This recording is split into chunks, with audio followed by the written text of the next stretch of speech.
नमस्कार दोस्तों, स्वागत है आपका आपके अपने चैनल पर। और आज की इस वीडियो में हम लोग बात करेंगे धनतेरस पर आपको क्या खरीदना चाहिए और कुछ चीज़ें ऐसी हैं जो आपको भूल कर भी नहीं खरीदनी चाहिए। तो वीडियो को लाइक और शेयर कीजिएगा, चैनल को सब्सक्राइब करके बेल आइकन को दबाइएगा जिससे आने वाले सारे नोटिफिकेशन आपको तुरंत मिले। और इस वीडियो को आप पूरा देखिएगा, अंत तक देखिएगा, क्योंकि कुछ ऐसी जानकारी मैं आपके साथ इसमें शेयर करूंगा जो आपको शायद ना पता हो और आप गलती करते हो उस चीज़ के लिए। तो आप इस वीडियो को पूरा देखिएगा। जैसा कि आप सभी जानते हैं कि धनतेरस जो है से हमारे जो मेन त्योहार हैं वो हमारे शुरू हो जाते हैं। तो आमतौर पर लोग जो हैं इस दिन सोने चांदी के आभूषण खरीदते हैं, लेकिन हर आदमी के पास उतने पैसे नहीं होते।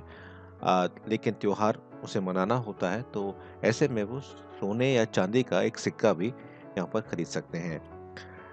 पहले मैं आपको यही बता रहा हूँ कि आपको खरीदना क्या है। धनतेरस के दिन धन के देवता कुबेर की पूजा की जाती है और उन्हें चांदी भी बहुत प्रिय है। और इस दिन अगर आप चांदी खरीदते हैं तो काफ़ी अच्छा जो है वो माना जाता है। इससे यश, कीर्ति और ऐश्वर्य की वृद्धि होती है। और जिन लोगों को ज़्यादा गुस्सा आता है और जो तो वह भी चंद्रमा के लिए अपने ठीक करने के लिए, जिनका चंद्रमा खराब है कुंडली में, या बहुत ही ज़्यादा चंचलता है उनके मन में, तब आप चांदी उनको पहन भी गिफ्ट भी कर सकते हैं और वो पहन भी सकते हैं। हालाँकि इसके लिए मैं आपको विशेष वीडियो दूँगा और बताऊँगा आपको कि चांदी का उपयोग ज्योतिष में आप कहाँ-कहाँ कर सकते हैं। इसके बाद हम बात करते हैं तो आप धातु के बर्तन यहाँ पर खरीद सकते हैं। ख़ास तौर से चांदी और पीतल के जो बर्तन होते हैं वो भगवान को बहुत पसंद होते हैं। तो अगर आप पीतल के बर्तन में खरीदते हैं, चाहे आप एक छोटी-सी कटोरी खरीदें या कोई पूजा का सामान अगर आप खरीदें, जैसे हम आरती करते हैं, तो वो आप खरीद सकते हैं। तो इससे आपको बहुत फ़ायदा होता है और बरकत जो है वो घर में आपको देखने को मिलती है। वहीं पर अगर हम एक कलश खरीदें, क्योंकि भगवान को वो बहुत प्रिय है। और पानी भरने का बर्तन अगर आप इस दिन खरीदते हैं तो वो बहुत अच्छा जो है वो माना जाता है। अब वो कलश आप चांदी का या किसी भी धातु का ले सकते हैं। अच्छा रहता है, बढ़िया रहता है और इससे बहुत फ़ायदा आपको देखने को मिलता है। तो मैंने अभी आपको 4 चीज़ें बताई। अगर आपको अच्छी लग रही है वीडियो तो आप ज़रूर एक बार लाइक करिएगा और कमेंट करके आप मुझे भी विश कर सकते हैं दीपावली। मेरी तरफ से और मेरे परिवार की तरफ से आपको बहुत-बहुत हैप्पी दीपावली। वहीं गणेश जी की और लक्ष्मी जी की मूर्तियाँ अगर आप अलग-अलग खरीदते हैं तो बहुत फ़ायदा रहता है। और दीपावली में आपको पता ही है, घर हर आई थिंक सब घरों में ऐसी चीज़ें होती हैं। एक साथ ना खरीदें। कुछ लोग जो होते हैं वो एक साथ लेते हैं, जुड़ी हुई होती है मूर्तियाँ। कोशिश कीजिएगा कि अलग-अलग मूर्तियाँ हों, तो वो बेटर आपके लिए रहेगा और बहुत अच्छा रहेगा। मिट्टी की हों या किसी धातु की हों तो फ़ायदा रहेगा। मैं कहूँगा कि थोड़ा-सा, क्योंकि इंडिया में इस समय आत्मनिर्भरता का कैंपेन चल रहा है, तो इंडिया के प्रोडक्ट्स जो हैं ज़्यादातर आप खरीदें और जो मिट्टी की चीज़ें होती हैं, उन्हें भी आप ज़रूर वरीयता दें।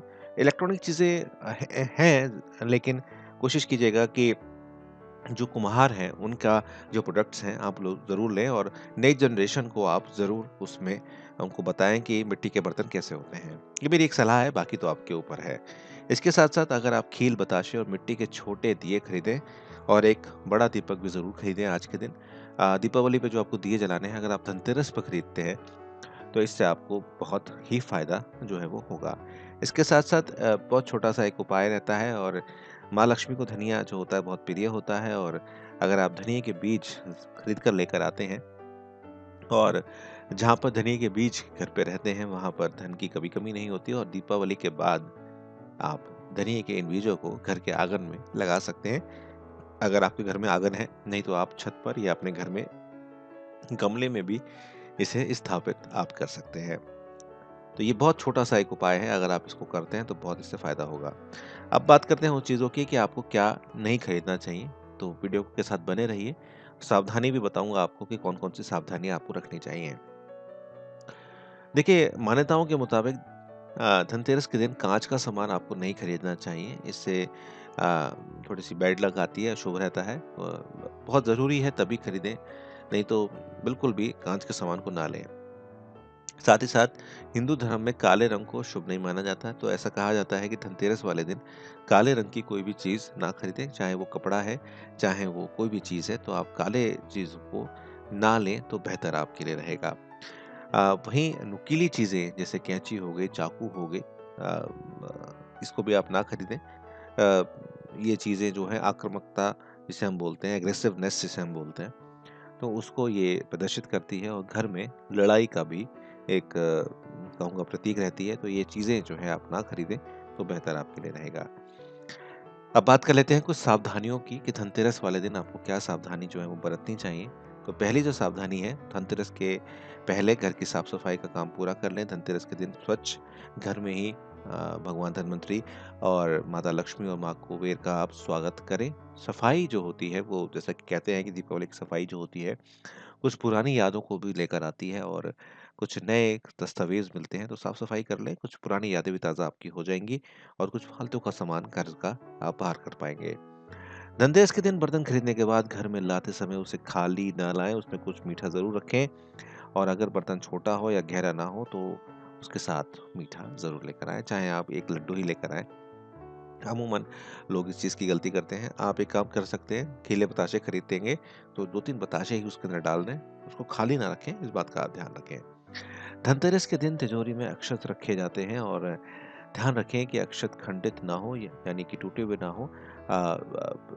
जो टूटे हुए अक्षत होते हैं वो पूजा में कभी भी इस्तेमाल नहीं होते, इस बात का आप ध्यान रखें। और साथ-साथ सबसे इम्पोर्टेंट, भैया किसी को उधार ना लेना, ना किसी को उधार देना, खास तौर से धनतेरस के दिन। ये तो कुछ बातें थी जो मैंने आपको बताई। आपको कैसी लगी ये वीडियो ज़रूर बताइएगा कमेंट करके। और आप सबको अगेन मेरी तरफ से बहुत-बहुत शुभकामनाएँ। आने वाला साल, आने वाली दीपावली और आपकी जो भी समस्याएँ हैं, भगवान करे कि वो आपकी ना रहें और आप धन्य-धान्य से और स्वस्थ रहें, यही मेरी कामना है। देखने के लिए बहुत-बहुत धन्यवाद। आगे शेयर कीजिएगा वीडियो को और यहीं मेरे साथ बने रहिएगा।